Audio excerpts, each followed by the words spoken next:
Elle a ainsi tué sa meilleure amie pour voler sa vie. Partie 2. Une fois mariée à Gideon astérisque. Jessica révèle progressivement son vrai visage. Ce masque de douceur et de dévouement, qui avait convaincu tout le monde, y compris Gideon, se fissure rapidement. Quelques jours plus tard, elle révèle à son mari qu'elle a perdu le bébé qu'elle attendait. Gideon tente de la consoler du mieux qu'il peut, ignorant la vérité. Les deux filles de Christine, déjà marquées par la douleur de la perte de leur mère, deviennent les principales victimes de sa cruauté. Au début, Jessica utilise des reproches subtils, la manière dont les filles accomplissent leurs tâches ménagères ou leur comportement, prétextant vouloir les discipliner. Mais rapidement, sa méchanceté prend une tournure inquiétante. Elle les force à effectuer des travaux pénibles, balayer la cour, nettoyer toute la maison, faire la lessive et même laver les salles de bain. Ces tâches, bien au-delà de leur capacité en tant qu'enfants, les épuisent chaque jour un peu plus.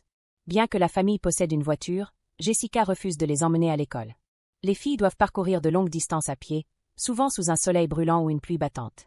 À leur retour, elles ont à peine de quoi manger. Jessica leur donne des restes froids ou avariés, tandis qu'elle s'offre des repas copieux. Le pire est réservé à la plus jeune des filles, une petite fille fragile et sensible, qui semble particulièrement attirer la haine de Jessica. Elle la gronde pour la moindre erreur et la punit sévèrement, parfois en la privant de repas ou en la forçant à rester dehors dans le froid.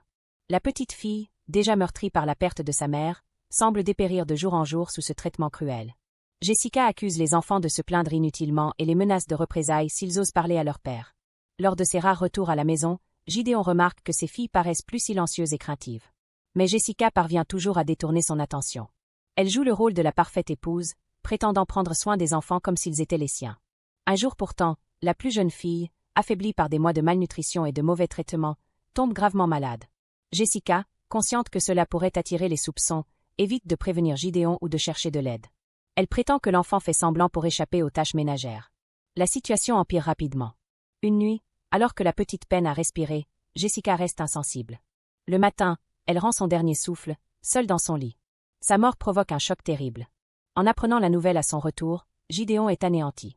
Il exige des explications, mais Jessica invente des excuses, affirmant que l'enfant était soudainement tombé malade et qu'elle avait tout fait pour la sauver. Ce drame bouleverse Gideon. Il commence à prêter plus d'attention au comportement de sa fille survivante. Bien qu'elle soit terrifiée par Jessica, l'enfant finit par révéler les abus qu'elle subit. Cette révélation sème un doute dans l'esprit de Gideon, qui décide de surveiller davantage sa femme. Mais le mal est déjà fait. Abonnez-vous pour plus d'histoires intéressantes.